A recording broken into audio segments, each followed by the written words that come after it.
문재인이가 노르웨이에 간 이유가 뭘까? 오늘은 또 아까는 버니 샌더스가 미국 대통령 선거 후보로 나온 이유를 말씀드렸고요. 그 다음에 시진핑이 곧 망한다라는 이유를 말씀드렸고요. 자, 이번에는 문재인이가 노르웨이에 온 거, 노르웨이에 간 이유에 대해서 여러분들에게 설명해 드리도록 하겠습니다. 문재인이 핀란드에 갔다가 노르웨이로 갔습니다. 그 노르웨이 가가지고 역시나 평화라는 말을 많이 했는데요. 여러분들도 알다시피 노르웨이는 그 노벨 평화상을 주는 데죠. 노르웨이에서 노벨 평화상을 줍니다. 자, 그것과 무슨 연관이 있는지 한번 보도록 하겠습니다. 늘 문재인이는 평화. 자, 마지막에 이거 보고 제가 아주 웃었습니다. 한반도 평화, 만년설 녹듯 대양에 다다를 것. 한반도 평화, 만년설 녹듯 대양에 다다를 것. 이게 무슨 소리입니까, 이게요? 자, 한국과 북한 중에 누가 만년설 같습니까? 북한이 만년설 같죠? 북한은 못 먹고 못 살고 겨울 되면은 더럽게도 춥고 만년설처럼 꽁꽁 얼었죠. 정치적으로는 북한 주민들 인권을 억압하고 언론의 자유가 없고 이동의 자유가 없고 인권이 없고 북한에서 사는 북한 주민들은 그냥 개돼지죠. 사람이라고 할 수가 없죠. 모든 것이 꽁꽁 얼어 있는 것이 북한이죠. 그럼 문재인이 말하는 한반도 평화가 만년설 녹듯 하는 건 뭐야? 북한이 녹는다 이런 얘기인가요? 이거 잘못하면 김정은이 기분 더럽게 나빠하겠네요. 김정은이 녹는다. 녹아가지고 결국은 김정은이 바닷물에 빠져 뒤진다. 이런 얘기를 한 걸까요? 만약에 문재인이 그런 식으로 말했다면은 김정은이 아마 저격수 보내가지고 문재인 아마 총으로 쏴 죽이려고 할 겁니다. 예. 근데 아마 그런 식으로는 말한 것은 아니겠지만 어쨌든 문재인이가 이렇게 말을 한 것이 뭔가 앞뒤가 전혀 안 맞는 말을 해. 뭐가 만년설 녹듯 대양에 다다릅니까? 하여간 이 문재인의 연설문을 써주는 청와대 그 비서관이란 놈은 전에도 말씀드렸지만은 아주 그 거지 같은 놈이 그 앉아서 써주는 것 같아요. 아주 거지 같은 놈이에요. 뭐 국어도 잘 모르고 이 주변 국제 상황도 모르고 그냥 아무데나 갖다가 말을 붙이면은 말이 되는 듯 그렇게 생각하나 봐요. 아니 남한하고 북한에서의 평화가 만년설 녹듯 대양에 다다른다. 지금 대한민국 국민들은 솔직히 북한이 없어도 경제 성장과 경제 발전으로 인해서 그 개인의 자유가 풍요롭게 누리고 있습니다. 그리고 개인들이 인권도 보장받고 행복하게 살고 있어요. 그리고 우리는 이미 대한민국 국민들은 바다에 다다라서 바닷가에서 지금 아름답게 휴양지에서 놀고 있는 것과 같습니다. 문재인이 청와대를 도둑질하고 난 뒤에 문재인 때문에 지금 대한민국 경제가 얼어붙어 가고 있죠. 문재인이 나타나기 이전에 박근혜 대통령님이 계셨을 때는 정말 대한민국은 살기 좋았어요. 이 방송을 들으시는 여러분들도 정치에 신경 안 썼잖아요. 그쵸? 여러분들 아마 그냥 그 일상적으로 재밌게 살으셨을 거예요. 저도 마찬가지였고요. 저도 사실 이 방송하기 전에 그냥 학원에서 학생들 가르치던 때가 행복했습니다. 지금 보면요. 지금 이 태극기 들고 나와서 박근혜 대통령님 불법 감금당한 거 억울함 때문에 또는 박근혜 대통령의 탄핵 진실을 밝히자고 하는 것 때문에 방송을 한 이유로 좌파한테 억울함 당한 것보다는 이 같은 우파들 사이에서 뒤통수 맞은 게 더 많아요. 아주 비열하고요. 아주 비겁합니다. 이 좌파들이 박근혜 대통령님 탄핵한 것과 똑같은 짓들을 태극기를 든 자들 중에서도 굉장히 많이 해요. 자, 어쨌든 문재인이 이 뭐 말 같지도 않은 말을 갖다 붙였습니다. 자, 지금 문재인이 또 무슨 얘기를 했냐면 노르웨이와 북유럽에 대한 관심이 높습니다. 겸손과 배려, 평등을 강조하는 얀테의 법칙은 해서 문재인이가 마치 겸손과 배려, 평등을 실천하고 있는 것처럼 이렇게 얘기를 해요. 사실 겸손하신 분은 박근혜 대통령님이시죠. 그 청와대에서도 밑에 있는 청와대 직원들을 배려하고 평등하게 해준 거는 박근혜 대통령님입니다. 문재인은 겸손하고 거리가 멀죠. 문재인은 빨갱이만 보면은 그냥 가슴이 쿵쾅쿵쾅 뛰죠. 예, 빨갱이만 보면은 그냥 가슴에 희열을 느끼는 그런 사람이 아닌가 의심하는 사람들이 많죠. 문재인이 무슨 겸손이 있습니까? 박근혜 대통령님 왜 감옥에 저렇게 오래 구속시킵니까? 저거 정치 탄압이죠. 김기춘 실장과 우병우 수석 이런 사람들 문영표 국민연금 이사장 이런 사람들 가둔 거 다 정치 탄압이죠. 박근혜 대통령님 때 예전에 누구 감옥에 가둔 사람이 있나요? 정치 탄압한 적이 있나요? 박근혜 대통령님이? 박근혜 대통령님은 정치 탄압한 적이 없어요. 문재인이가 노르웨이에 가서 노르웨이 정신이 얀테 정신이라고 있는데 겸손, 배려, 평등을 강조해요. 그래서 입만 벌리면 거짓말을 하는데 정말 겸손, 배려, 평등을 문재인이 좀 노르웨이에서 배워왔으면 좋겠어요. 자, 노르웨이라고 하는 나라는 인구가 500만 명밖에 안 됩니다. 그런데 1인당 국민 소득이 5만 5천 달러예요. 자, 대한민국보다 2배가 높습니다. 자, 그런데 이 대한민국보다 국민 소득이 높은 이런 나라에서 그 노르웨이 국회의원은 한국 국회의원처럼 불체포 특권이 없습니다. 정말 겸손하고 배려 있고 평등이 있죠. 그런 거 보면 한국의 국회의원들은 겸손하지 못해요. 아주 거만합니다. 한국의 국회의원들은 배려심이 없어요. 싸가지가 없습니다. 한국의 국회의원들은 평등정신이 없어요. 갑질만 있어요. 국회의원 되면은 지난번에 뭐 민주당 의원이 그랬잖아요. 내가 누군지 알아? 야! 내가 누군지 알아? 나 국회의원이야. 날 뭘로 보고 그래? 그렇게 떠들었던 국회의원이 있었죠. 김현이라는 여자.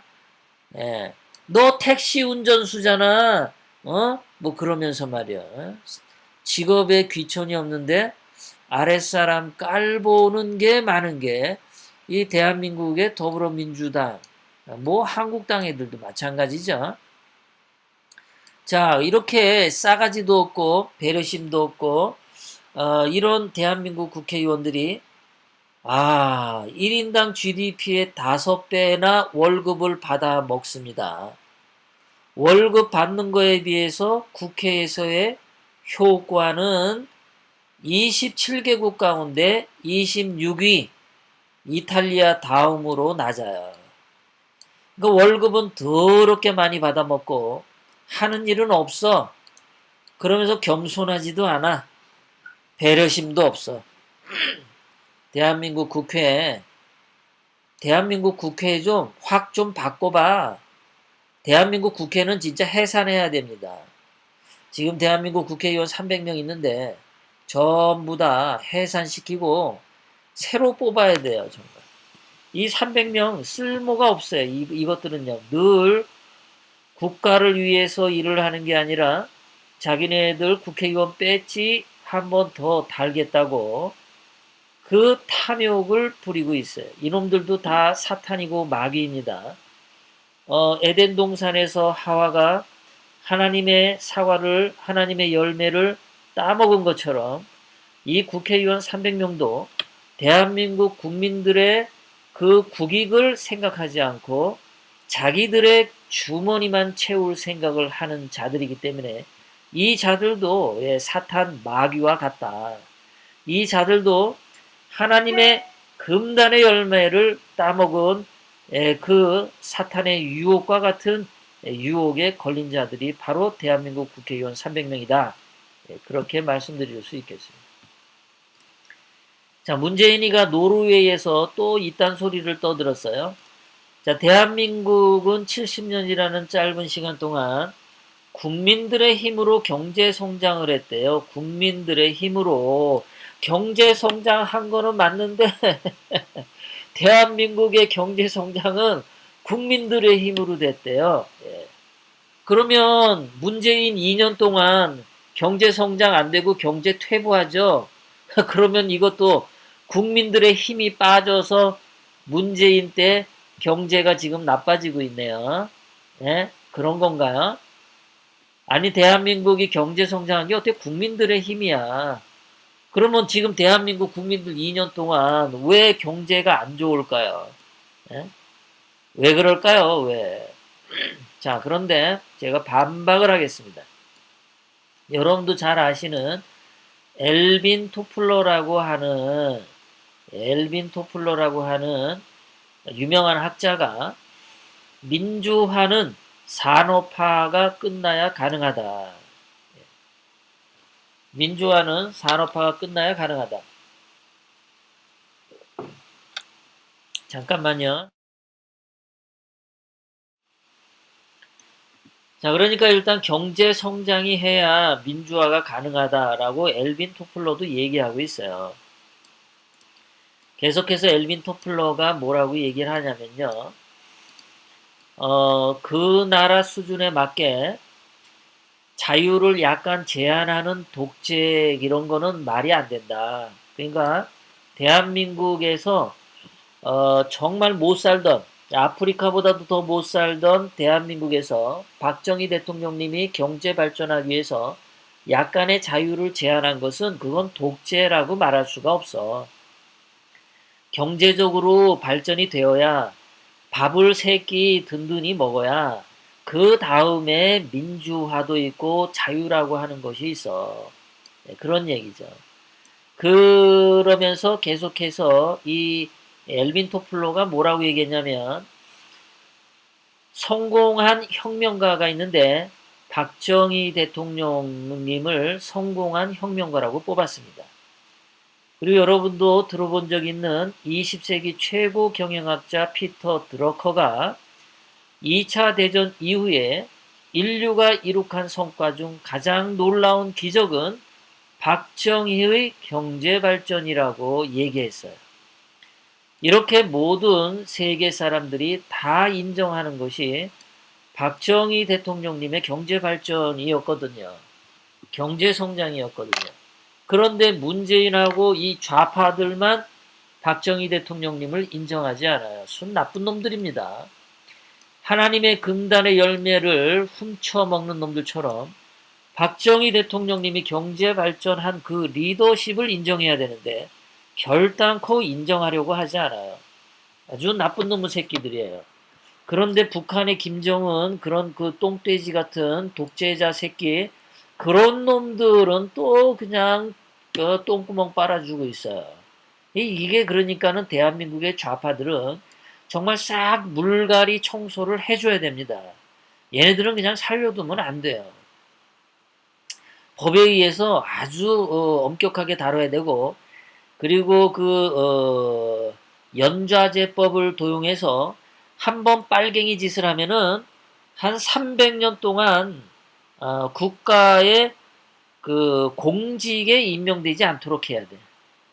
아주 씨를 말려버려야 돼요. 그리고 국가와 국민을 상대로 그 해를 끼치는 대국민 거짓말 선동을 한 것들, 이거 손석희의 태블릿 PC 같은 거, 광우병 선동 같은 거, 이런 짓을 한 놈들은 그냥 씨를 말려버려야 돼요. 그런 것들을 헌법 제1조 1항에 넣어야 됩니다. 국가와 국민을 상대로 현저하게 국익을 해야 하는 거짓말을 했고 거짓 선동을 한 자들은 아예 씨를 말려버린다라고 명문화 시켜버려야 됩니다. 그래야지 대한민국이 정말 잘 살 수 있어요. 지금 대한민국을 보면은 거짓말을 한 자들이 잘 먹고 잘 살아. 이게 큰일입니다.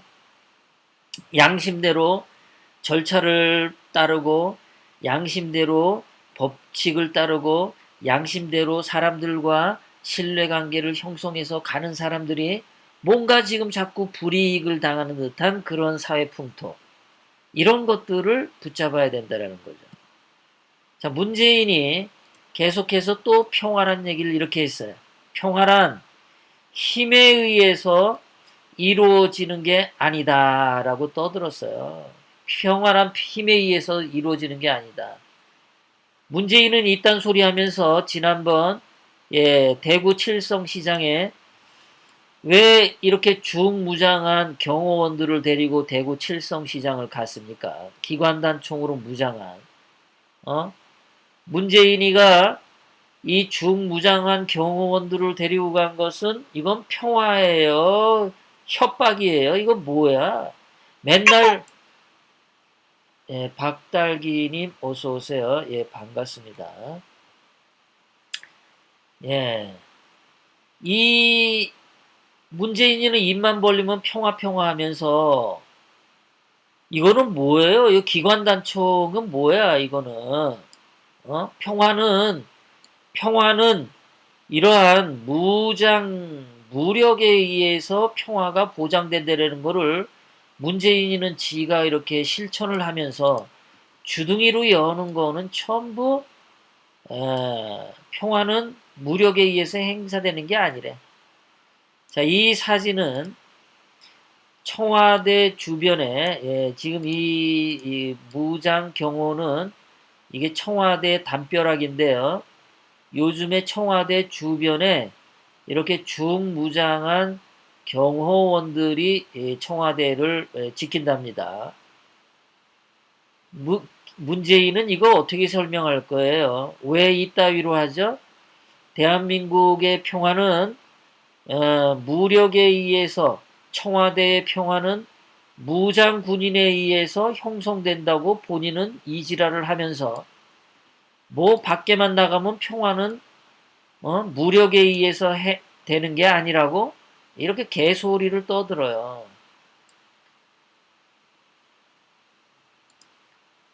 뭐 그러면서 갖다 붙인 말이 아인슈타인 얘기인데, 아인슈타인이 평화는 오직 이해에 의해서만 성취된다라고 아인슈타인이 얘기했는데, 아인슈타인은 정치인이 아닙니다. 아인슈타인은 사상가도 아닙니다. 아인슈타인은 그냥 학자예요. 그런데 이 아인슈타인이 무슨 얘기를 했냐면 이런 얘기를 한 것까지는 문재인이 말 안 하고 있어요. 탐욕한 인간들이 존재하는 한 전쟁은 계속된다. 아인슈타인도 전쟁이 생긴다고 얘기하잖아요. 탐욕스러운 인간들이 존재하는 한, 탐욕스러운 북한 김정은이 존재하는 한 전쟁은 계속된다. 탐욕스러운 중국 시진핑이 존재하는 한 전쟁은 계속된다. 탐욕스러운 공산당이 있는 한 전쟁은 계속된다. 그러면 아인슈타인이 얘기했잖아요. 전쟁은 계속된다. 그러면 전쟁에서 이기려면 무력을 강화해야죠. 힘에 의해서 전쟁을 이기는 거죠. 문재인은 이런 말은 안 해. 그러니까 맨날 앞뒤가 다른 말만 해. 문재인은. 지는 뒤지기 싫어가지고 무장 경호원들 데리고 다니면서 얼마나 지가 쫄리고 겁이 나면은 국민들한테 돌 맞아 죽을까봐 얼마나 지금 겁이 날까요? 아니면은 북한 김정은이 간첩들을 보내서 문재인 총으로 쏴서 죽이라고 했나요? 뭐가 무서워서 이렇게 무장한 경호원들을 데리고 다닐까요, 문재인은?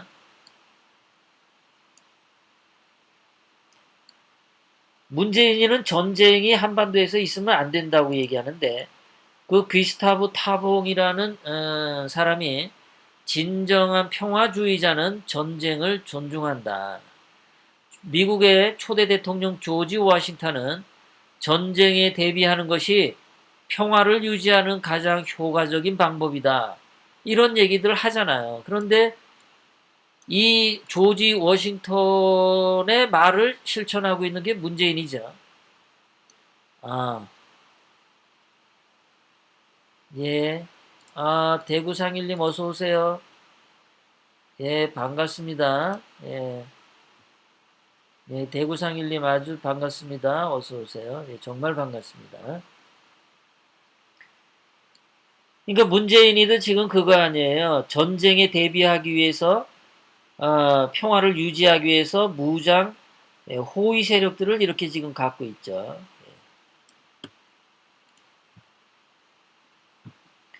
자, 전쟁과 평화에 대해서 좀 더 글 하나 더 읽어보도록 하겠습니다. 장독 대장님 어서 오세요. 마리구님도 반갑습니다. 자, 전쟁보다 더 비참한 것은 정신과 애국심이 부패하고 타락한 상태여서 전쟁할 가치조차도 절멸된 상태를 말한다. 싸움의 의지가 없는 진정 비천한 자들은 자신의 안전보다 중요한 것은 없다고 말한다. 이것은 매우 끔찍한 일이며 자신의 자유를 위하여 노력할 수 있는 기회조차 주어지지 않을 것이다. 문재인이 만들려고 하는 대한민국이 바로 이러한 거죠. 대한민국 국민들로 하여금 정신을 없애게 하고 애국심을 부패하게 하고 정신을 타락하게 하고 전쟁이 안 일어난다라고 거짓 선동하고 있고 대한민국 국민들로 하여금 싸움할 의지를 없애버리게 하고 그리고 대한민국 국민들이 본인들의 자유를 위하여 노력하지 않게 게을르게 만드는 일을 지금 문재인이 하고 있어요.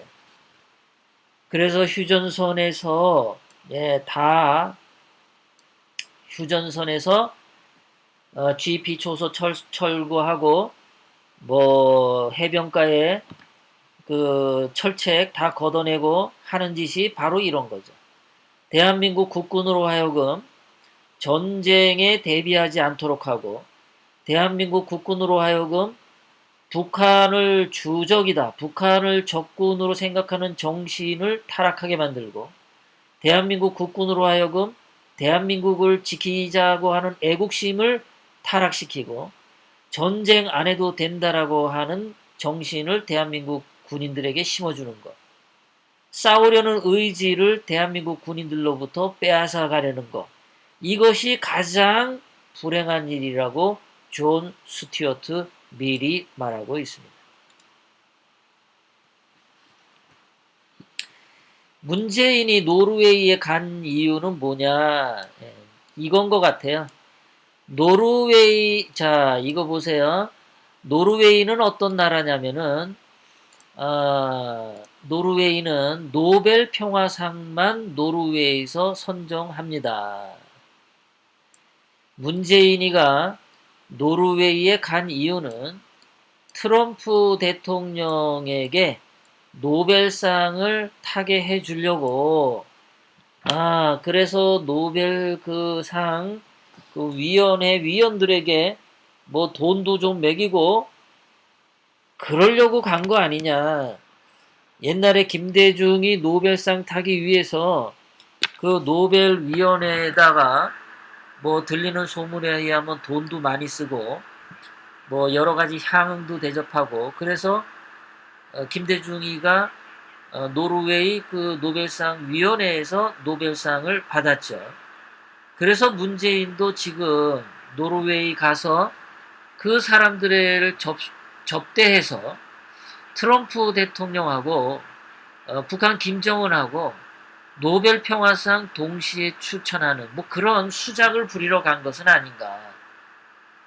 문재인이는 하도 하는 짓이 별 거지 발사계 같은 짓만 한단 말이에요. 정상적으로 생각해서 하는 게 아니라 뭔가 이상한 달콤한 것, 그런 짓을 하려고 지금 간 거다. 가가지고 뭐 연설은 뭐 평화가 어떠니 뭐 개소리를 늘어놨지만 하나도 그런 것들은 그냥 구실이고 실제로는 트럼프 대통령에게 노벨상 뇌물로 주기 위해서 그래서 노르웨이에 간 것 같다. 그런 생각을 하게 됩니다.